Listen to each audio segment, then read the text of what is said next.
welcome to Should You Play with me, Striker HD, and in today's episode we're going to take a look at the Banner Saga and answer the important question of should you play and spend your very hard-earned monies on this game.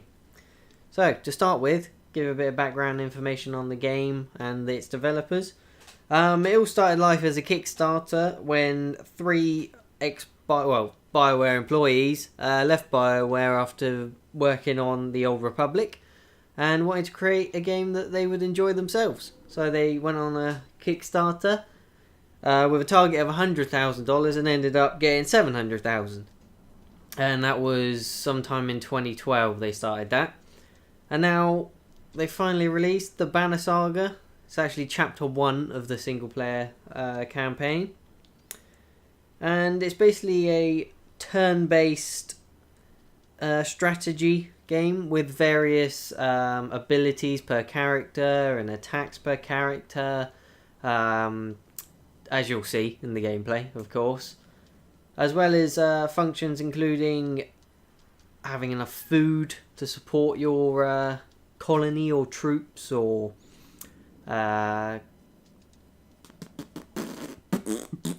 camp, as well as mechanics including willpower, which basically allows you to do more powerful attacks or move further or actually do your special abilities, as well as ranged and melee units, and renown, which is basically experience that you use to level up and buy supplies and items for your characters. So what I'm going to do is go into the game from just before where I currently am. There will be spoilers, so that's a warning, because everything is effectively a spoiler. It's about between an hour and 2 hours into the game, and you've just met these two lovely people here, who are two of the other characters. You start off with playing as a different character, one of these guys, one of the big Vol, who are effectively giants with horns. So that seems pretty legit. And yes, the basic narrative, before I get into it, is the sun has died after a great war, which was between the Vol, the humans, and the Dredge. The Dredge are some weird kind of mechanical golem type machine people. They basically just kill stuff, as you'll see. And yeah, so you're kind of on a journey. With the first guys you start off with, a journey back to the Vol homeland. And now with these two, it's a bit more unclear at the moment, but they're basically, from where we're going to start off, they're being attacked while out hunting, and they've returned back to their town or village. It's a little tiny place, really. And they're warning everyone, and they're saying how to deal with the situation because the Dredge are very quickly approaching. So, let's load up that save game. And I'll just take you through some of the mechanics. Aesthetically, you'll see the game is lovely. But on the downside, this is the options menu. I poo you not. This is the options menu. So, in terms of actual options, you do have a difficulty setting, which is quite nice because the combat is rather unforgiving, and I'll probably fail miserably in this video, just to prove a point. You have full screen on and off. No resolutions. I guess it runs natively at whatever your desktop resolution is, which for me would be 1440p, but I have no idea. It looks pretty clear, so I can't imagine it's sub 1080 at least. Then you've got credits, quit game, and music and sound effects on and off. Not even sliders, which, you know, for a PC game is pretty abysmal. But nevertheless, the game has a very unique, to see the Dredge with my own eyes. very what happened in the north? pleasing look. Already we see more between the trees as we approach our home, and Alette grips my hand tight. We must find Ivor. Now, most of the narrative is told through text-based interactions, kind of kind of point and click game style, but without the actual voice acting. It's purely just text, which does mean you're gonna have to read quite a lot, which, you know, is fair enough. You can make up your own voices. It's kind of all a Nordic feel. But as you saw then, there is some voice acting. Bit odd they kind of went with one tiny bit of that and then mostly text, as you'll see here. I'll probably just skim through all of this because I've already seen it and I don't want to give away too many spoilers. So this is basically this guy explaining how the dredge are coming and they're attacking and bad things are happening. And then there's this girl, and then you get the choices. The choices are a big thing driving the narrative.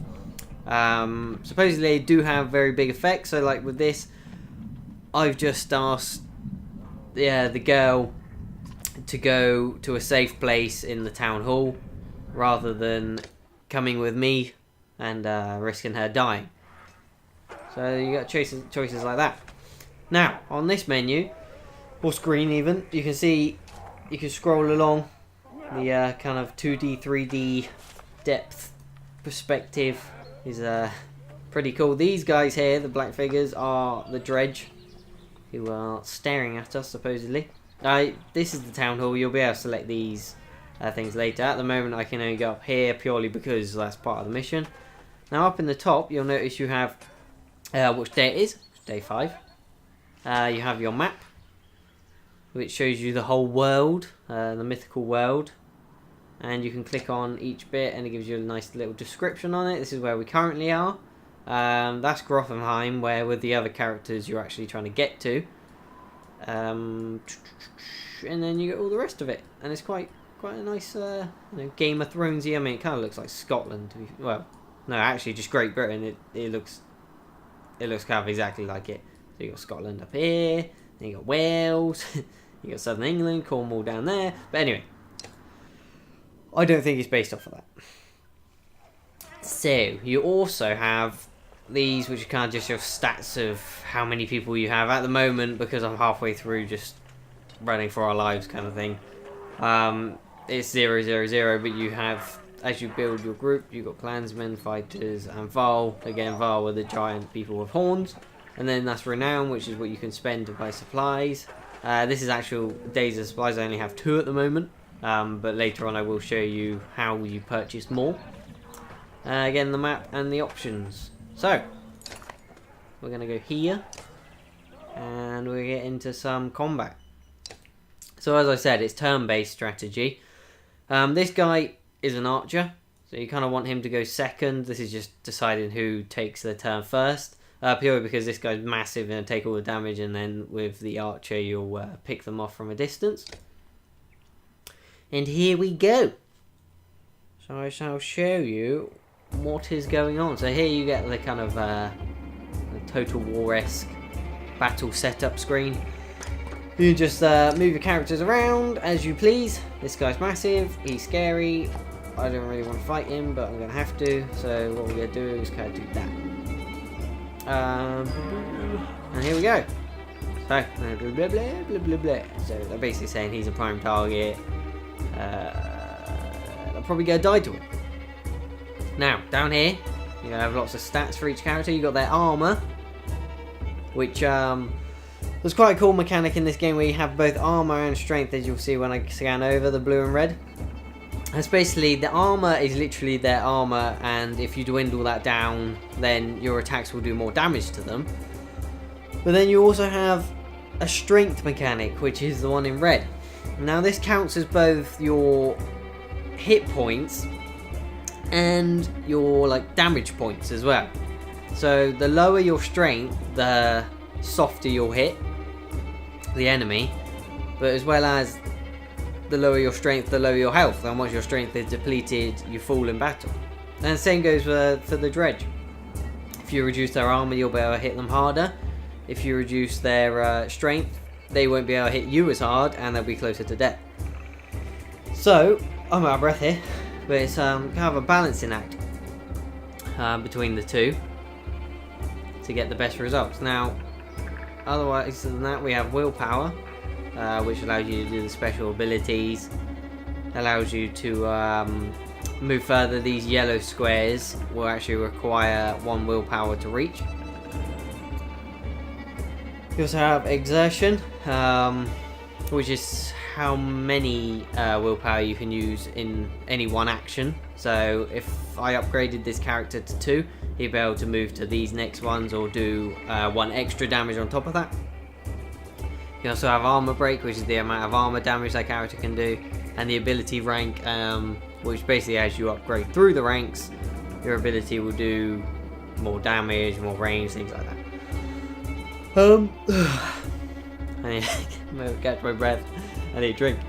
You also have this horn, which when it fills up through progression in battle, you can blow it to give whatever character is currently selected more willpower. As you see, it's 4 out of 4 at the moment. It will deplete as you use it. And then finally down here we have the turns. So Ivor's going to take his first turn, then an enemy. You can see which enemy. Him, the massive guy. Then Rook, and then the next one, and so on. And let's go. So what we want to do is probably move first of all to combat this guy. Here you go. So this is his special ability, Battering Ram, which if you click on him, you'll see a description. So it knocks an adjacent unit up to 4 tiles for 1 armor damage and 1 per unit they pass through. There's very complex things. You just got to kind of learn them all because each character has their own ones. And again, that will take up 1 willpower to do. And if I just show you what it will do, is you'll see that these arrows represent how far back this character will get knocked if I use that.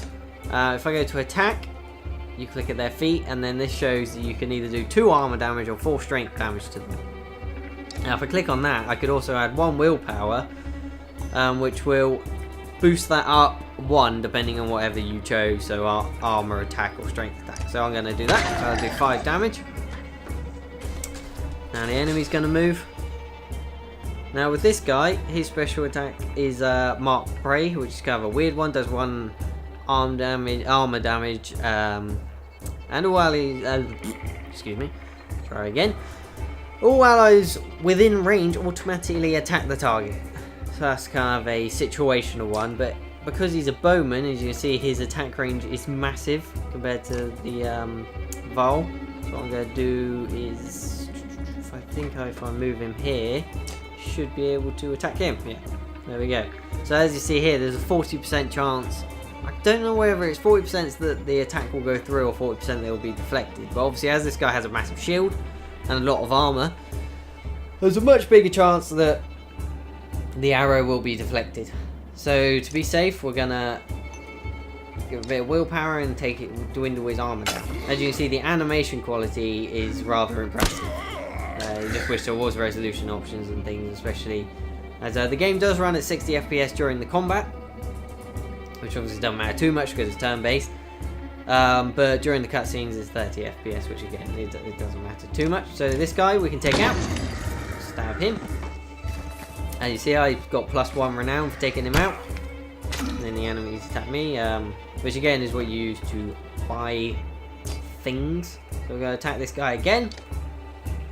I believe this must be, there's now a 60% chance of it going through. That would make sense.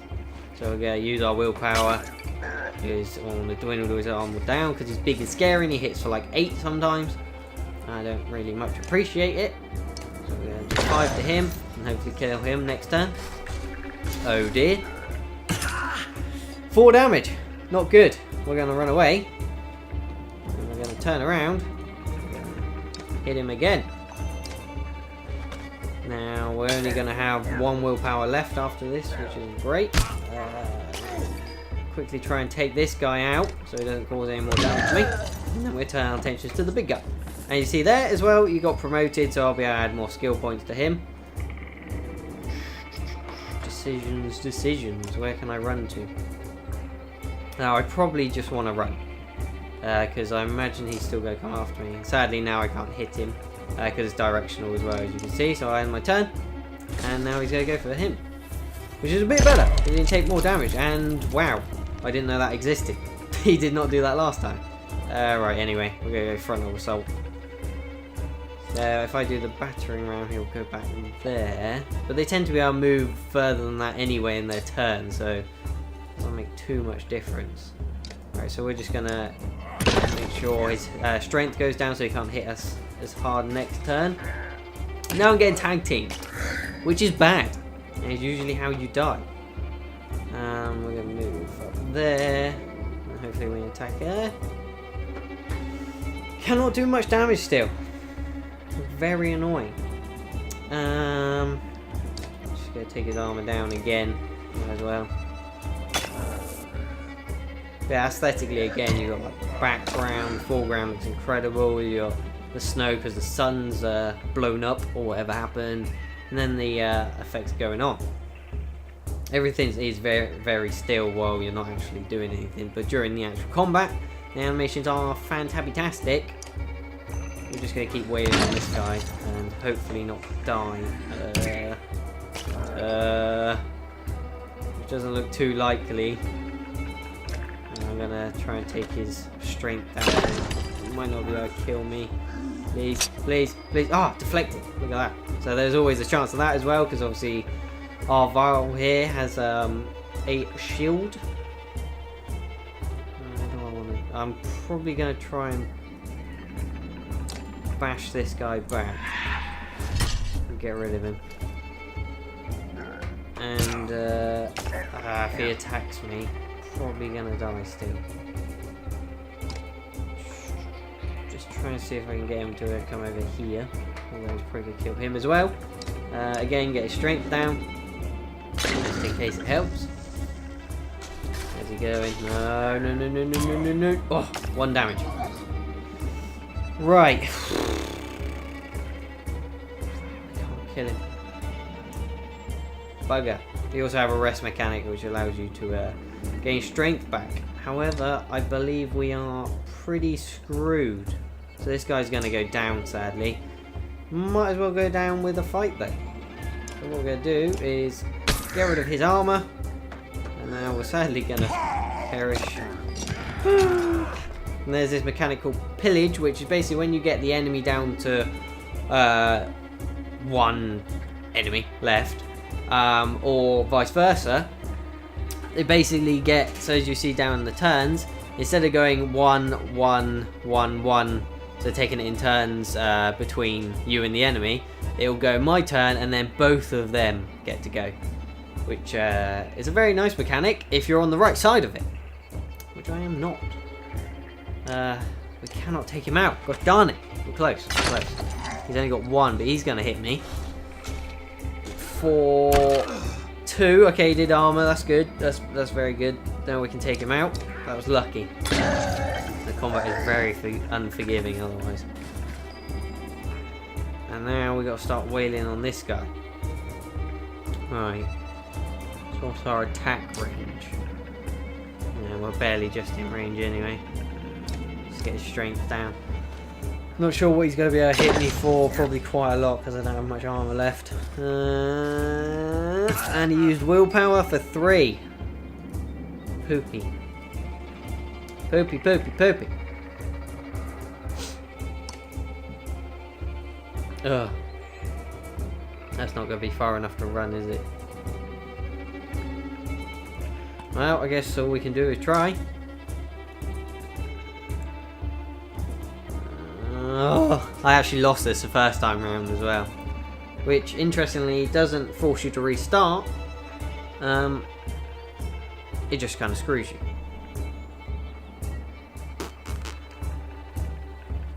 In fact, no, I won this.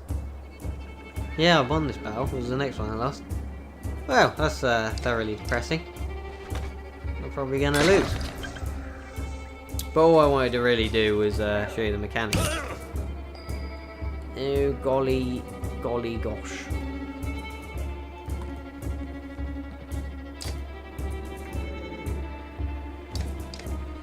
Yeah, I don't really see. Oh, great. That helps even more. And are we dead? No, not yet. But we will be. We will be. Well, all I wanted to show you, oh great, just to rub it in, was the mechanics. So as you can see, it's very satisfying combat. Tactically, pretty difficult. I'm still getting used to it. I haven't actually been that much combat so far, and then it's going to tell me that I'm a noob and I need to turn the difficulty down. But anyway, I showed you how it goes.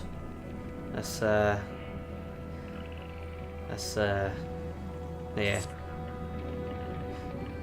Morale has gone even further down. But this gives me a chance to show you the leveling up. So these are the injuries. They're both injured, which sucks. This shows you how many days it would take for them to recover.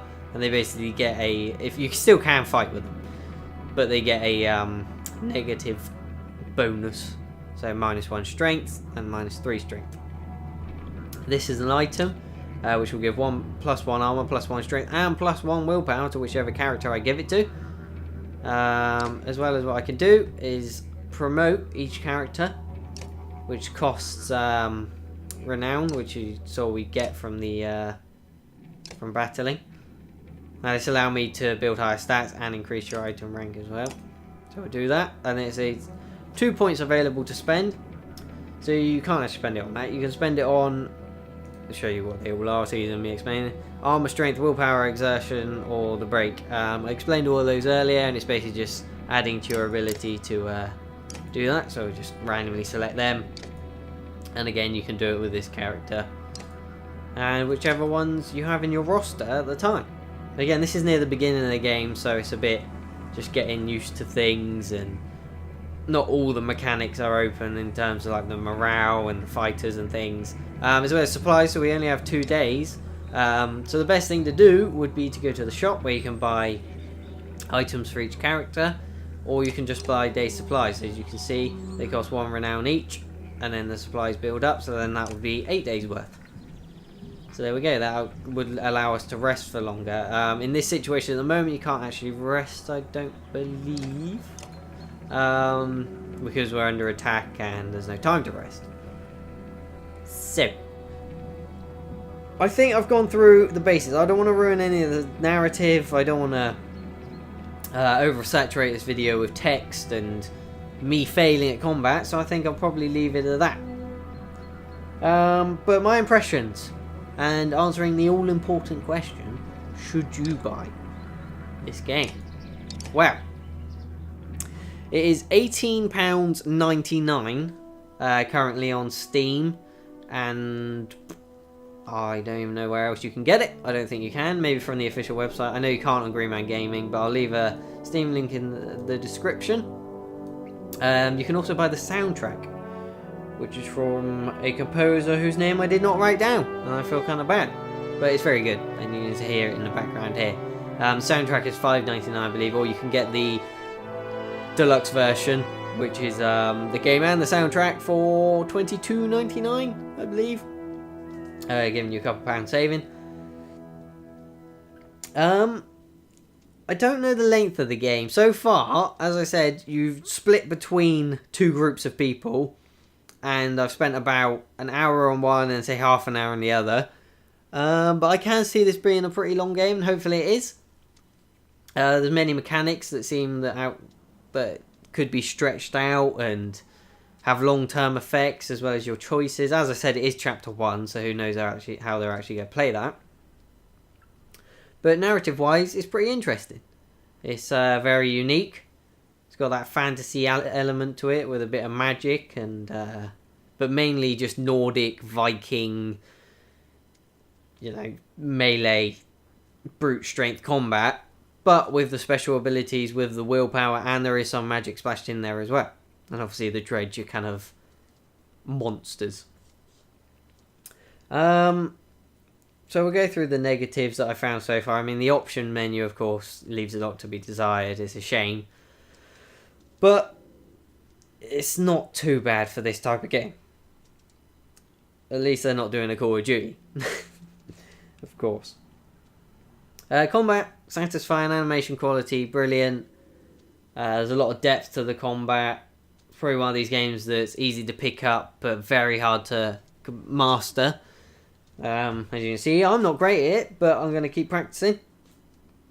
And again, as you can see, if you fail a battle, that's not the end, which is very good. Obviously, you could reload it and start again. Which actually brings me on to one of the other negatives, which is the checkpoint system seems pretty damn awful. it's not that clear when a checkpoint is hit, and then there is no option to manually save the game, which I hate, because I tend to play a game for, say, half an hour, and then go off and do something, and then want to come back. However, with a game like this, I kind of have to make sure I get to a major plot point to then guarantee that it's saved. And actually, from the point I showed you guys, I had gone on about half an hour after that, and it didn't save. So when I went back in, I was to that point instead, which was very annoying, especially as I ended up losing that battle that time round.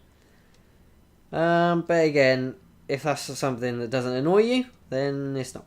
So that's all good. So, should you buy the Banner Saga by Stoic Entertainment? Even though that's not their name, it's just Stoic. But even so, they should change it, because, yeah. Well, in my personal opinion, if you like turn-based strategy games, then yes, because it's one of the best.